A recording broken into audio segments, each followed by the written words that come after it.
Welcome to the Bookers Alliance podcast, where we hold the pencil and the pencil is power. Coming at you right now is your host, Marky Mark, along with the man, the myth, the legend, Frank Donaldson. Join us as we discuss the ever-changing landscape of professional wrestling. So hang on tight, you jabronis, and enjoy the ride.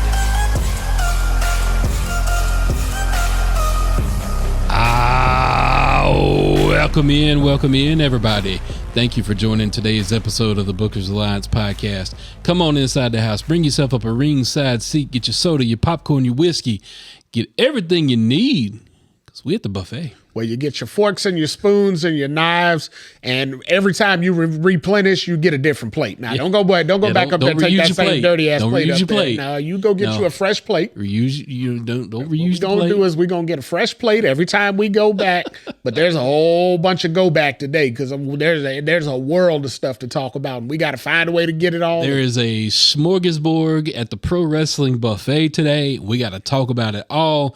So there's no rhyme or reason to today's episode. It's all over the place, scattershot out of the 410 shotgun.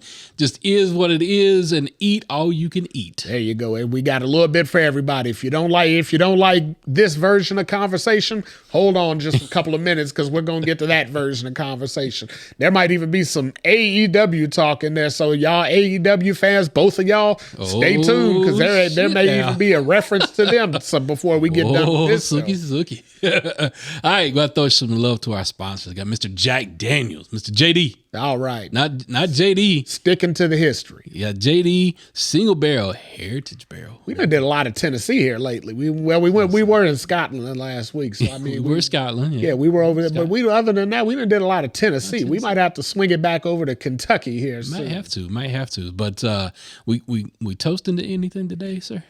We're about to have full bellies, so we're going to toast to a good wrestling meal today. Toast to that. Ooh, that's a good flavor on this toasted barrel. I like it. There you go. I like it. Yeah. that one had time to ferment, as we discussed earlier. This bottle's been sitting for a while. It was kind of in that forgotten corner, so I had to wake it up, break it out. All right.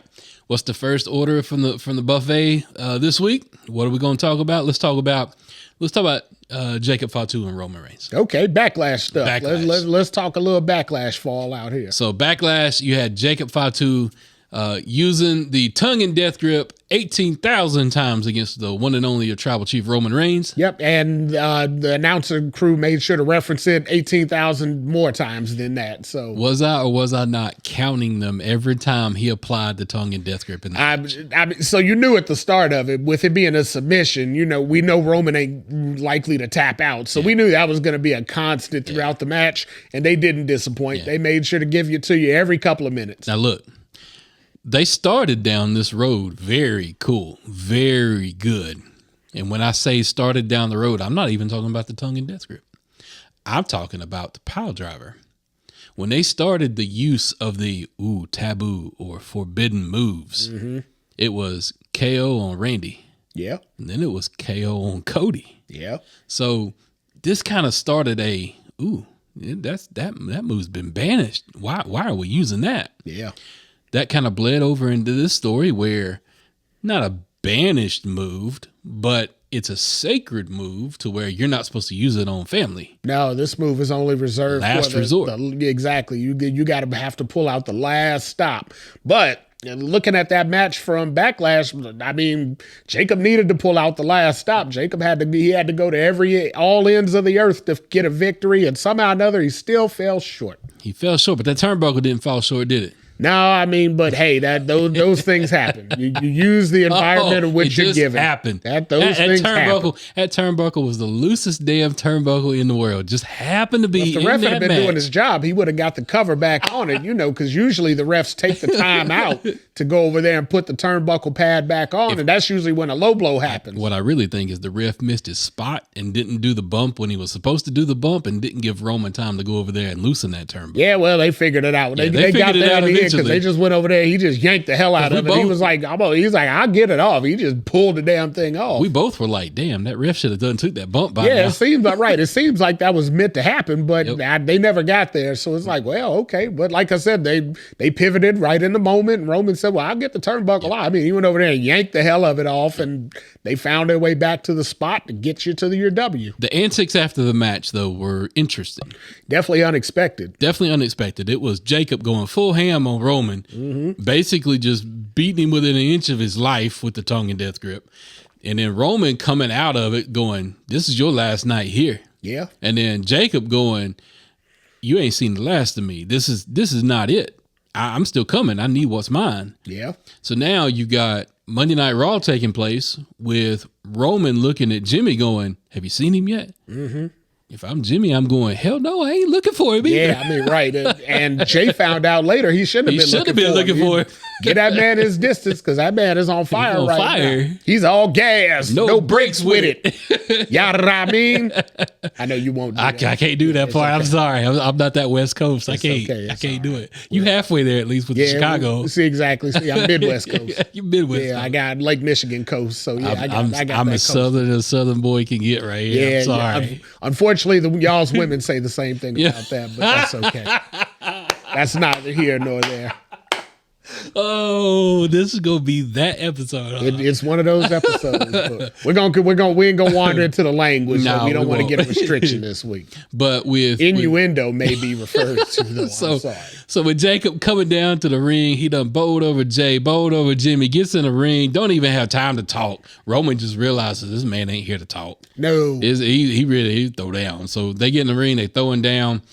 It gets to a pull apart. And Jacob puts him through the announce table again. Okay, announce table spot's been done to death at this point. As far as the Busted Open crew talked about that. They tables used to be. And don't get me wrong now, Bubba Ray Dudley was the one that decided to go off on how the table spot's overused and blah, blah, blah. I didn't hear that. Yeah, he did that on Busted Open. He was saying, that table spot is supposed to be special and it's not special. And I'm like, dude, y'all were doing that on Saturday Night Shotgun or whatever in hell back in the, don't give me that special nonsense.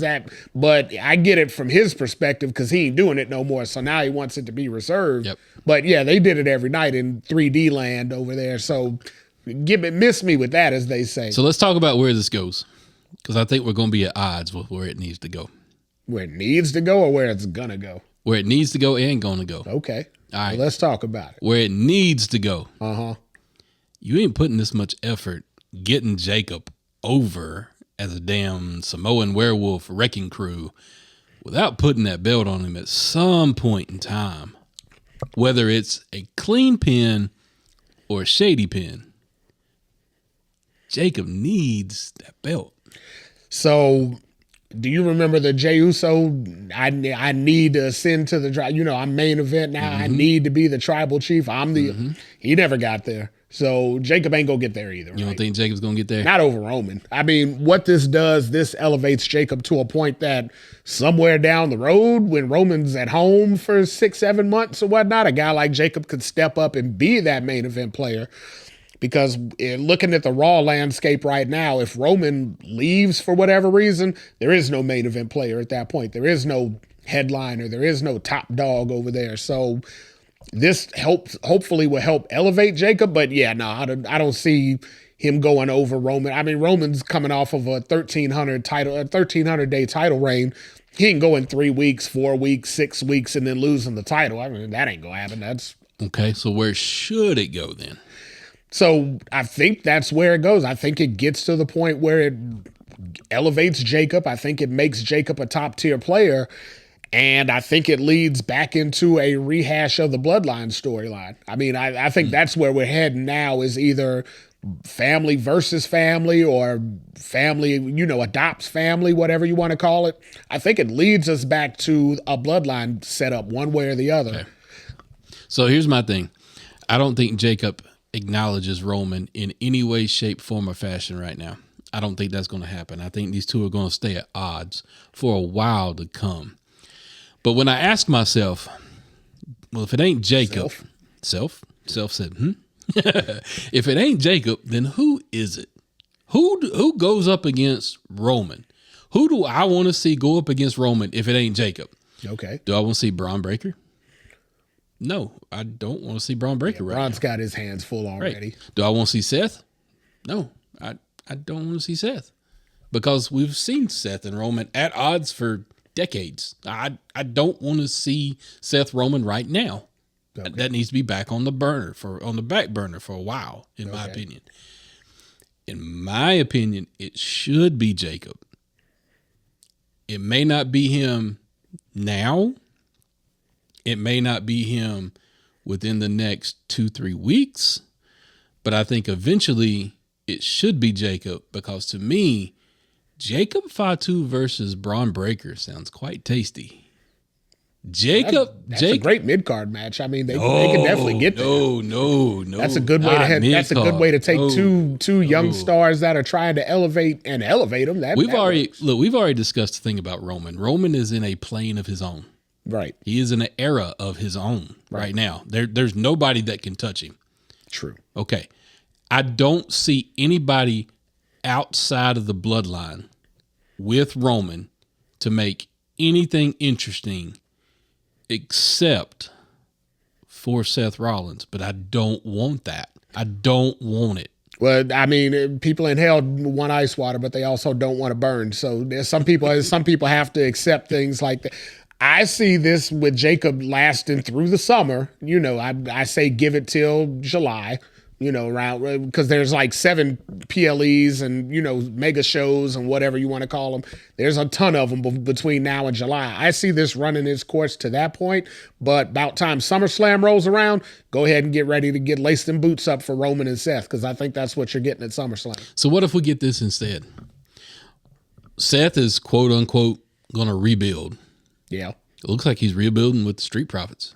Yeah. It looks like that. It looks like it, right? Yeah. So if he's rebuilding, then it's the Street Profits and it's Joe Hendry, Seth going mid-card? Because that's where those people are. They're not Roman level. Right. So again, now you go back to what I just said a minute ago about bloodline reforming, right? Do you consider Jimmy and Jay right now main event level? But then we're going to get back in. I know where you're going. It's the bloodline going to reform. Seth's going to get a team. It's going to be those two teams against each other. But damn, we just saw that at WrestleMania 40. WrestleMania 40 was a lifetime ago. I mean, that was Seth and Cody and Roman and Rock. I mean, that was a lifetime ago. Nobody remembers that no more. We've had 2 shitty WrestleManias since then. So let me lay out my book. Let me lay out my book. I don't want Seth Roman. Not right now. Not for a long time, actually. Okay, so do you consider August a long time? Well, I can also tell you why they're not taking the belt off of Roman right now. Because Netflix wants it. You know the answer to that. Netflix ain't waited all this time to get a month or two of Roman to call it one. Netflix ain't the only one. There is an event coming up halfway through the summer that pits champion versus champion out in the deserts of Saudi Arabia. I thought that wasn't until like October. No. I thought that's like October, November time. Nope. From what I'm understanding, it's back to the middle of the summer because everything's in flux right now from everything that I'm seeing. All the events are in flux except for your tent poles. They're remaining the same. But if Saudi has had any input into this, you keep that belt on Roman, you keep that belt on Cody, you get Roman Cody 3 in Saudi. Nobody wants that right now except them. They're the only ones clamoring for that. Yeah, that's why I don't know about that happening. So hold on. I'm not through with my book yet. That was just page 1. Okay. So page two. Roman's going to hold on this to the end of summer. He's going to hold on to that end of summer. SummerSlam, Roman will be champ. Yeah. Question is who's going to be opposing Roman? Seth. I don't want it Seth. I know who I want it to be. Because agree or disagree, you see Roman going to go have another 4-year-long reign? No, absolutely not. No. I see a year. I don't even see a year. I see maybe 6 months.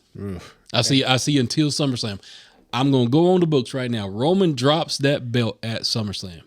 And he's going to drop it to Oba.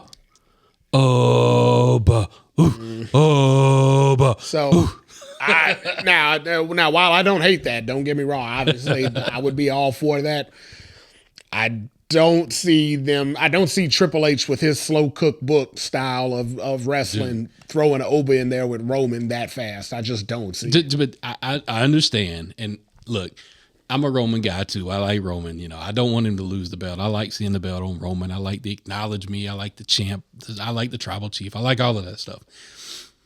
Obafemi with that belt versus Jacob Fatu. Jacob Fatu with that belt versus Obafemi. Bronson Reed somewhere in the mix between those two guys. They have monsters just sitting there waiting to work a program around this heavyweight championship belt. Heavyweight championship belt. That's what I'm getting at. They've got monsters over on Raw.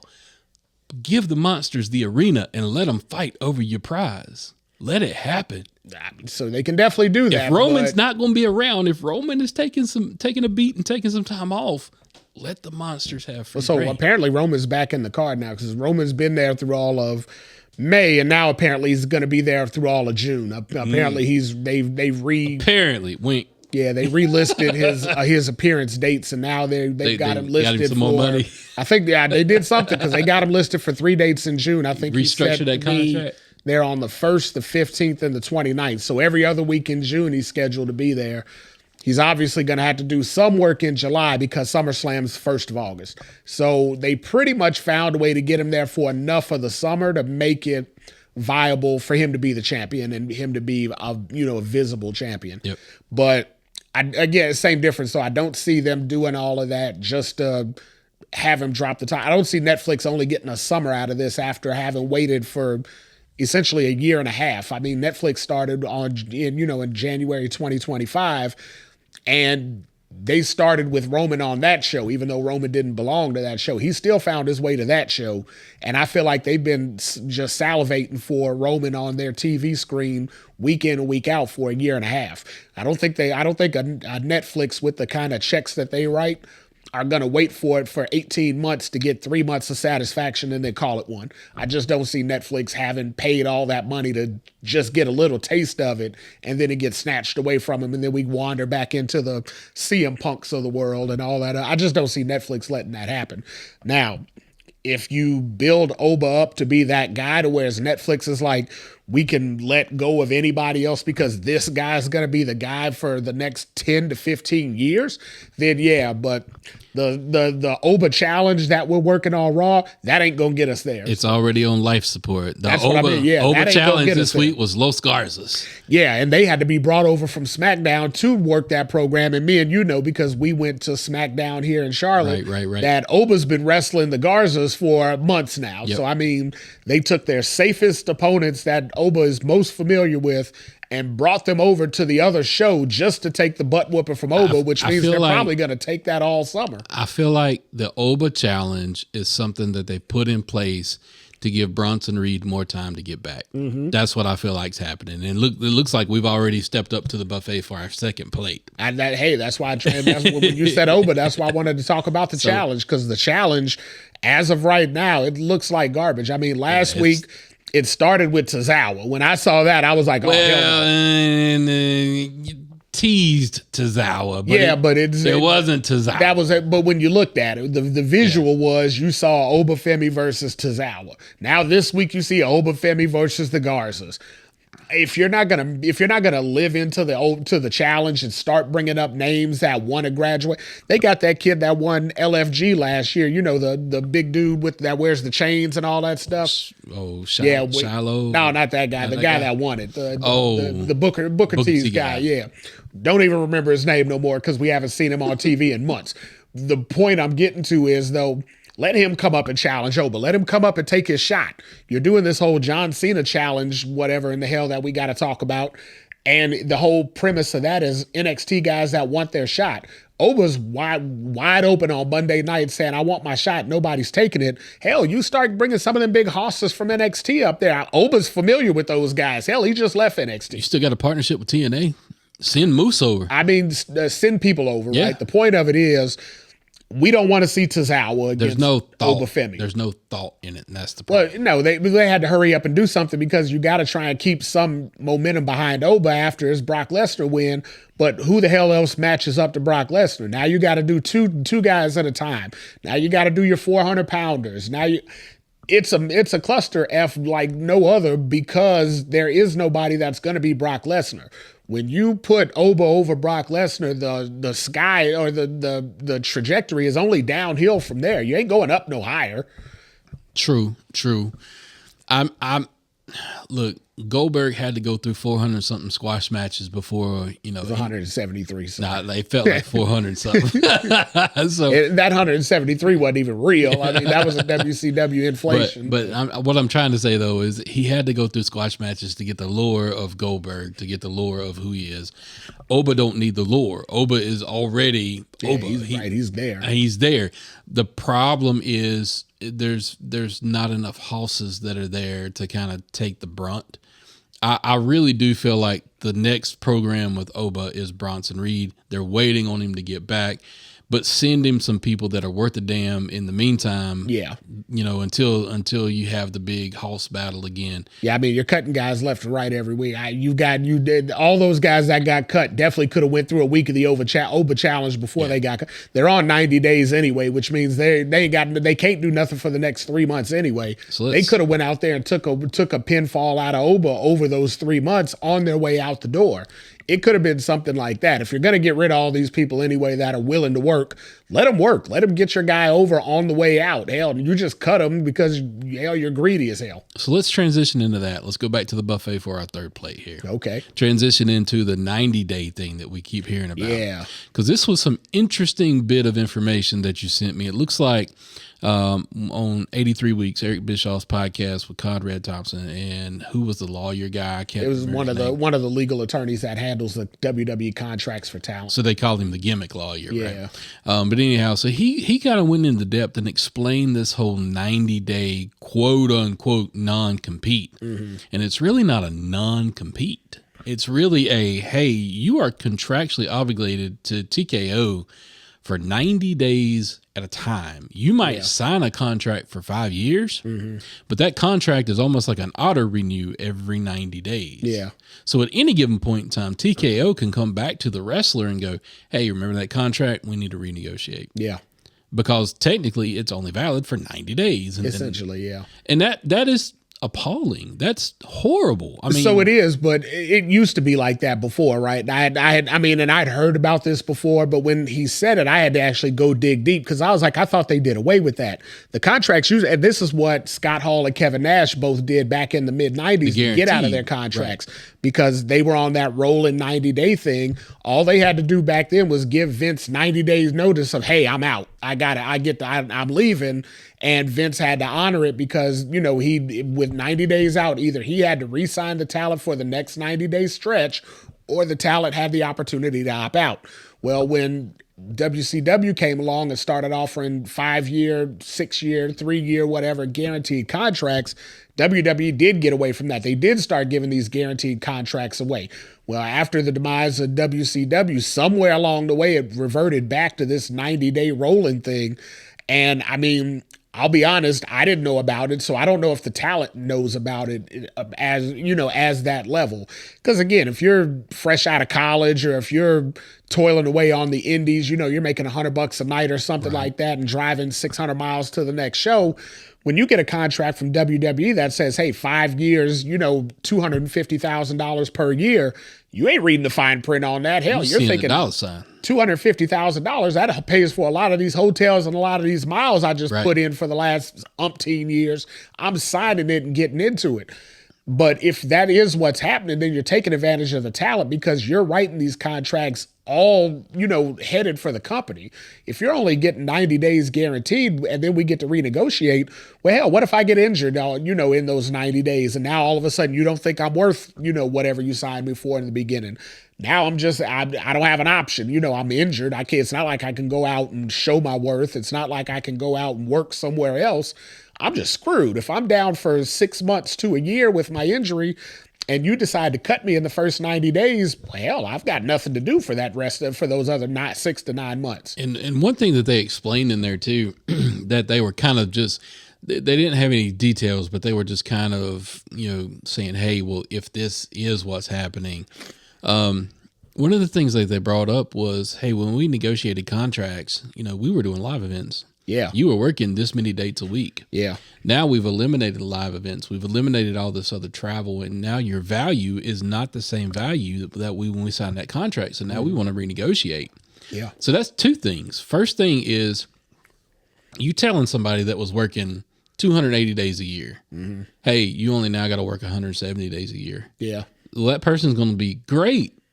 My contract's already been signed. I've already done everything. That means more time with my family, more time, personal time, blah, blah, blah.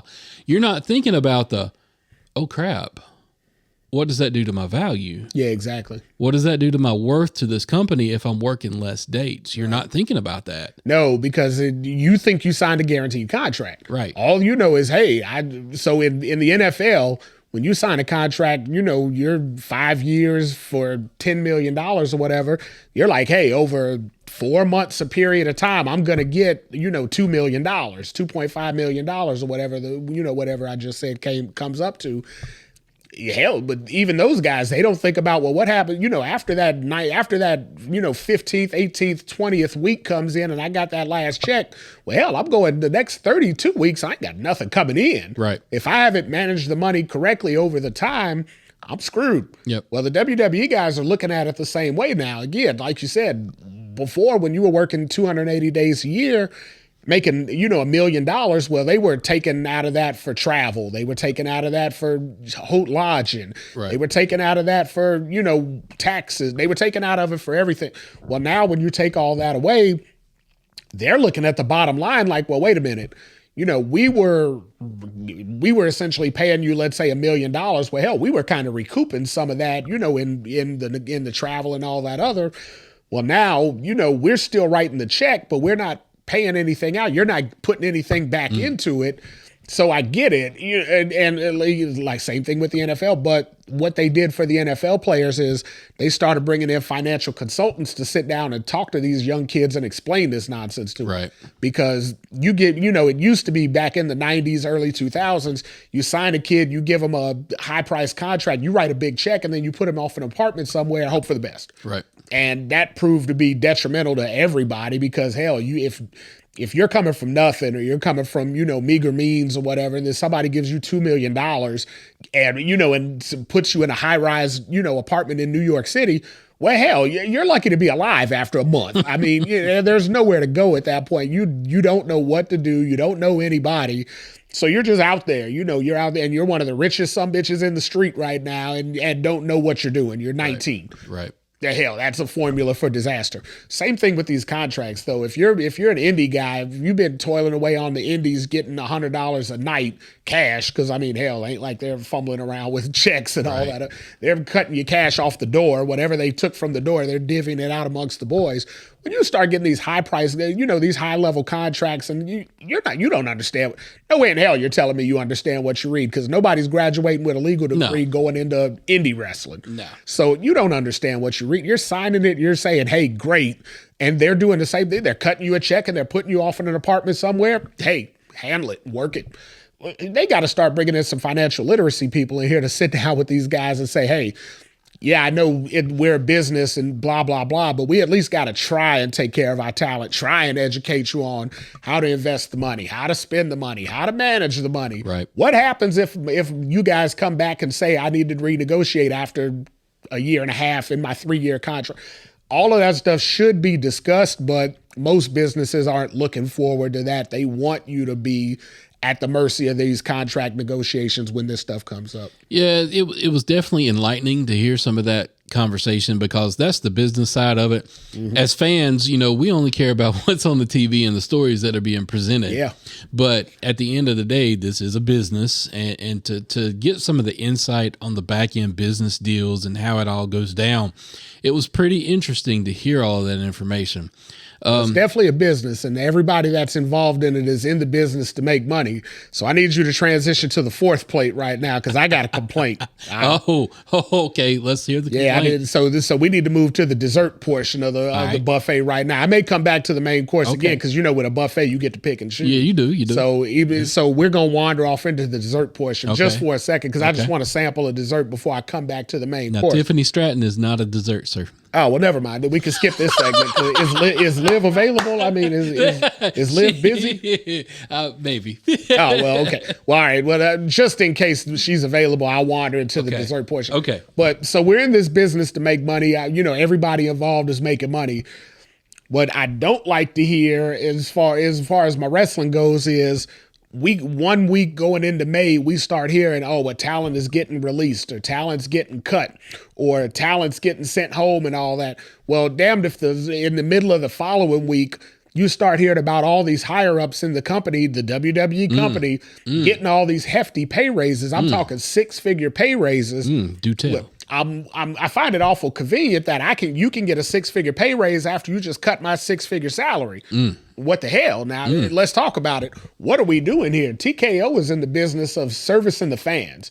They ain't gonna make no money if they don't adhere to what the fans are looking for and what they're cheering for. You start taking the people away that we want to see, and we stop buying those tickets at the prices you want to charge. How big are those raises gonna look next year? So TKO might come down with a case of what's being called as blue dot syndrome. Have you heard of this? I have heard of that, yeah. So they may be coming down with some blue dot syndrome. So blue dot syndrome is something that's being contagious right now amongst all of the concert performers because they're noticing that their concert sales are not as heavy as they used to be. There's a lot of empty seats in the building. Right. So, they're looking out there on Ticketmaster and seeing all these blue dots and going, it might not be the right time. We probably just cancel. We might need to cancel the tour, or I got some at least cancel that appearance, right? Or I got some new music coming out in 6 more months. Let's reschedule the tour for then. Wait till then. Yeah. Looking at you, Posty.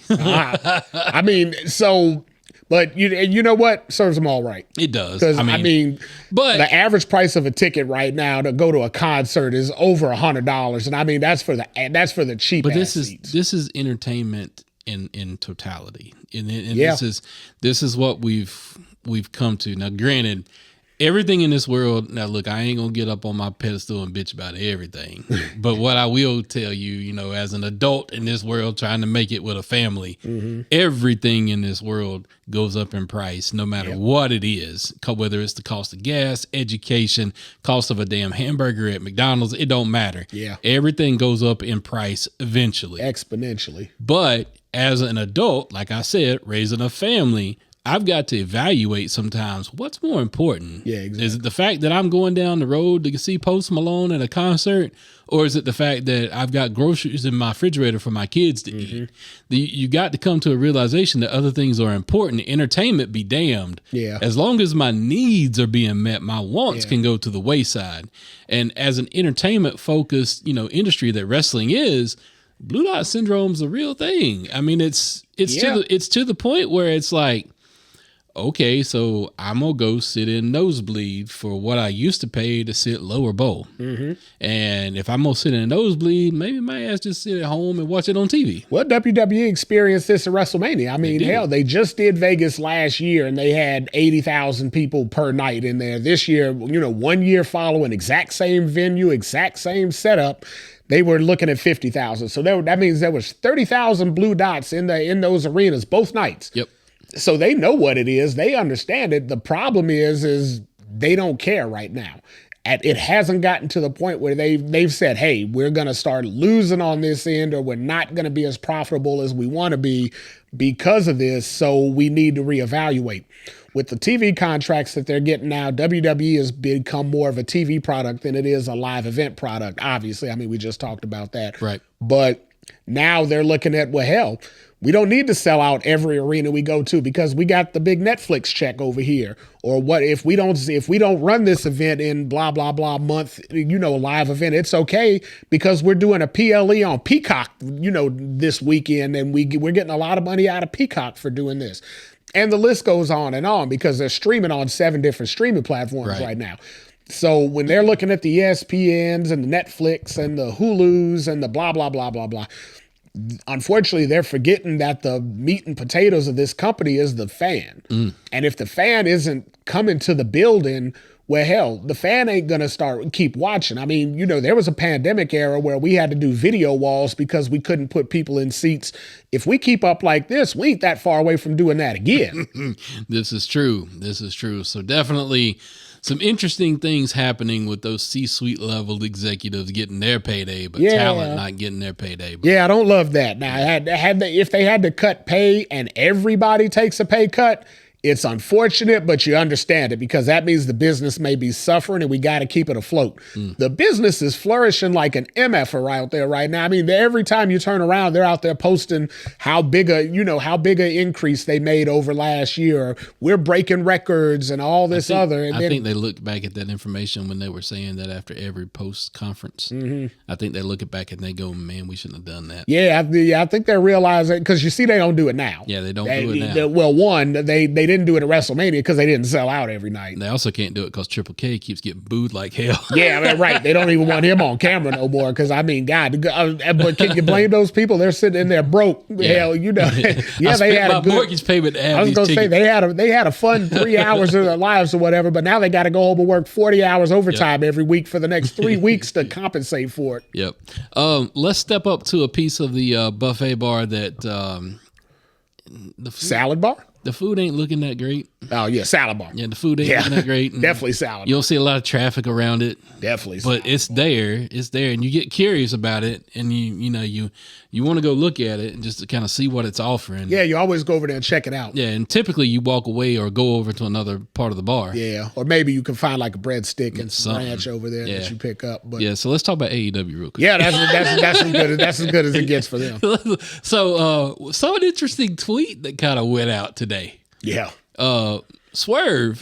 Yeah. What's up, brother? What is going on? I'm gonna be honest. When you sent me that tweet, the first thing I thought when I saw was, damn, I forgot he was there.